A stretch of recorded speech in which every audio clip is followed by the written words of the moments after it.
this problem, we want to find the absolute extrema of the function on the closed interval.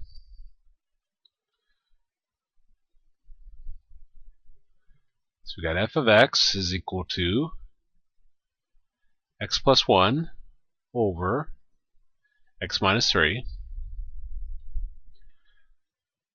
And we're looking between -1 and 6. Well, first thing we need to do is find derivative.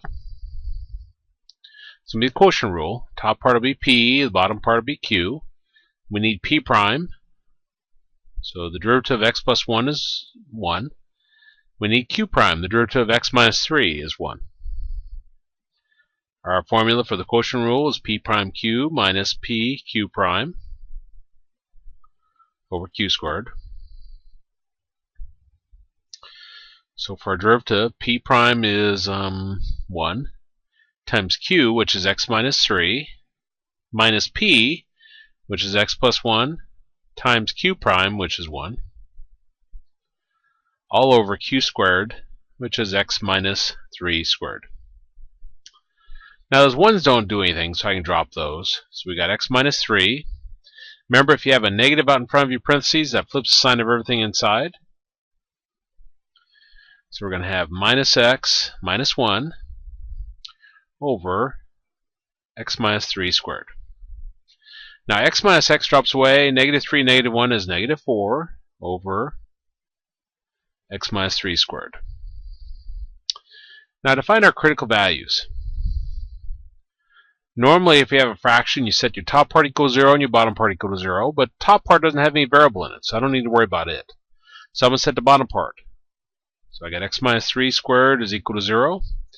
Now if you got parentheses to a power, you can drop your power, and we get x minus 3 is equal to 0, which gives us x is equal to 3. Now first thing, we have to make sure that this is in our range of values. We're looking between -1 and 6, and it's between -1 and 6. But there's a problem with this one. When we're finding absolute extrema, absolute min, absolute max, we're talking about specific points. This doesn't exist. If I put 3 in my original problem, 3 minus 3 gives us 0 in denominator. So again, this point doesn't exist.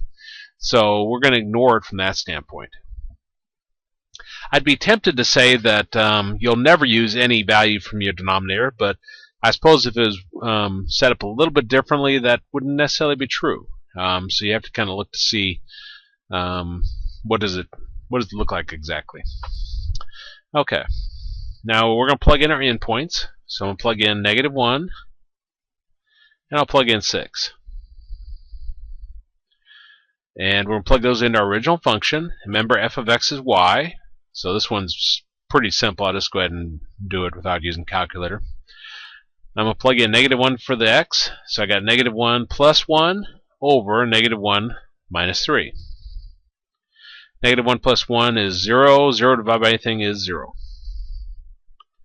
Now I'm going to plug 6 in wherever we're having x in my original function. So I'm going to have 6 plus 1 over 6 minus 3. 6 plus 1 is 7. 6 minus 3 is 3, so we get 7/3. Okay. Now our smallest y value is our absolute min. So the 0 is our smallest. So we're going to have an absolute min